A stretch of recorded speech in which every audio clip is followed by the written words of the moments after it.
মুজিবুর রহমান মঞ্জু ভাইয়া, আপনি যদি একটু একটা ছোট। জিনিস হচ্ছে যে এটা তো একটা ঐতিহাসিক একটা দলিল, তাই না?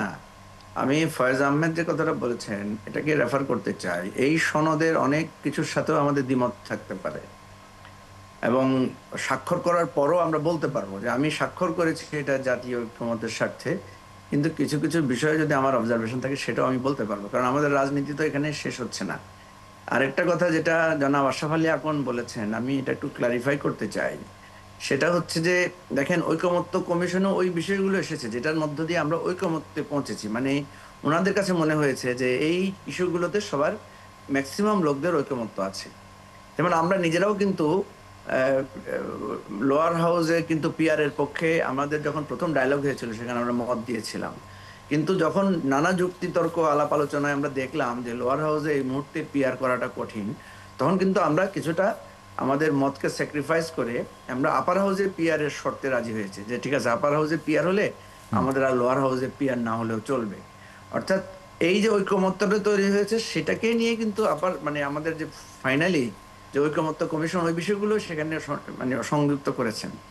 তো ওই ইসলামী আন্দোলন বাংলাদেশ এবং জামায়াতের যে যুক্তিটা ছিল যে আমরা তো ওইখানে বলেছি, এটা আসলো না কেন এই ঐকমত্য কমিশনে? তো ঐকমত্য কমিশন কিন্তু বারবার ক্লিয়ার করার চেষ্টা করেছে যে এখানে আমরা নিচে থেকে বাছাই করে যেগুলো তো জাতীয়ভাবে মানে আমাদের কাছে মনে হয়েছে একটা ঐকমত্যের জায়গায় যাওয়ার মতো সেগুলো এসেছে। যেমন ধরেন আপার হাউসে তো বিএনপি তো লোয়ার হাউস আপার হাউস কোনোটাতেই বিএনপি কিন্তু আমাদের ভোটের পিআর যেটা সেটা মানছে না।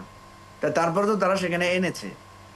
তো যেহেতু মানে আপার হাউসের ব্যাপারে বেশিরভাগ দলই একমত, একেবারে আমার মনে হয় শুধুমাত্র বিএনপি আর দুই একটা দল ছাড়া বেশিরভাগ দলই কিন্তু আপার হাউসের ব্যাপারে একমত, সেজন্য এটা এনেছে। এবং হ্যাঁ, বিএনপির আমির বিএনপির খসরু আমির খসরু মাহমুদ চৌধুরী আজকে একটা মন্তব্য করেছেন, এটা একটু যদি পড়ি। আহ, তার ভাষায়, মান্না ভাই বলেছেন জনগণ কিছুই জানে না পিআর সম্পর্কে। যারা পিআরের পক্ষে তাদের দায়িত্ব হবে নির্বাচনী ইশতেহারে তা তুলে ধরে জনগণের কাছ থেকে ম্যান্ডেট নেয়া। জাতীয় ঐক্যমত্য কমিশনে যতটুকু ঐক্যমত্য হয়েছে সেটি নিয়ে এগোনো উচিত, তবে বাকিটা নিয়ে জনগণের ম্যান্ডেট নিতে হবে। তিনি প্রশ্ন তোলেন, বাংলাদেশের জনগণ কি ২০-৩০টি রাজনৈতিক দলকে দায়িত্ব দিয়েছে যে তারা বসে বসে দেশের ভবিষ্যৎ ঠিক করবে? কে তারা? জনগণ তো এই কমিশনকে বা দলগুলোকে সেই দায়িত্ব দেয়নি। শেষ লাইনটা আমি আরেকবার পড়ি, জনগণ তো এই কমিশনকে না বা না দলগুলোকে ঠিক আছে সে দায়িত্ব দেয়নি। মাহবুব, আমি ওই মিটিং এ ছিলাম। মাহবুব, আমি ওই মিটিং এ ছিলাম। জি মূল কথাটা ছিল, কথাটা তো সত্য যে আমরা এই ৩০টা দল মিলিয়ে যে একটা সনদ তৈরি করছি, এটাই তো এখানে শেষ না। এই জন্যই তো এখানে গণভোট নেওয়ার প্রশ্নটা আসছে, জি যে আমাদের এই ৩০ দলের বাইরেও তো পাবলিক মানে এই দেশের নাগরিকেরা আছে, সুতরাং ওই নাগরিকদেরও যাতে এই সনদের ব্যাপারে আমরা তাদের ঐকমত্য নিতে পারি, সেজন্য কিন্তু শেষ মুহূর্তে জি আমাদের এই গণভোটের ব্যাপারে আমরা সবাই ঐকমত্য হয়েছি। গণভোটের ব্যাপারে কিন্তু প্রথম প্রথম অনেকগুলো দলের না, আপত্তি ছিল।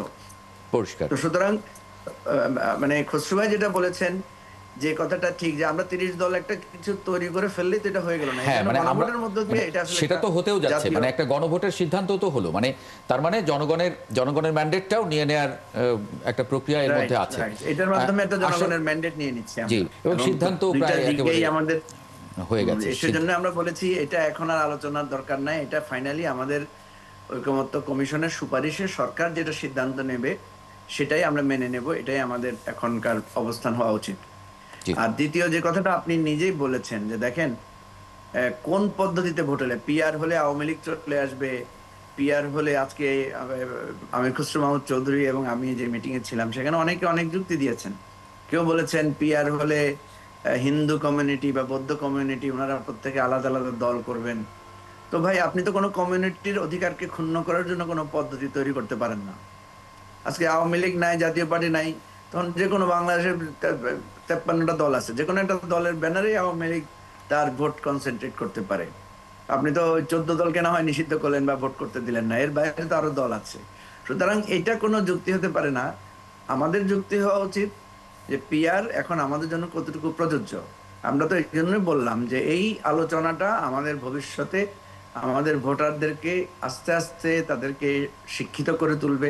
কারণ আমরা এখানে যত কথাই বলছি সেটার পক্ষে কোনো কিন্তু দলিল নাই। যেমন মাহমুদ রহমান মান্না বলেছেন যে উনি বহু লোককে জিজ্ঞেস করেছেন যে তারা পিআর বোঝে না, ঠিক আছে। অথচ দেখেন আমাদের দেশে কিন্তু পিআর চালু আছে। আমাদের যে সংসদে যে 50টা আসনে সংরক্ষিত মহিলা সংরক্ষিত দেওয়া নারী হয় এটা আসন, কিন্তু জি। পিআর এর ভিত্তিতে দেওয়া হয়। এগুলো কিন্তু আসনের ভিত্তিতে পিআর হয়। এবং এর বাইরে ধরেন এখন যে আমরা উচ্চকক্ষে যে যে 100 আসনের কথা বলা হচ্ছে সেখানে কিন্তু পিয়ারই হচ্ছে, সেটা সিটের পিয়ার।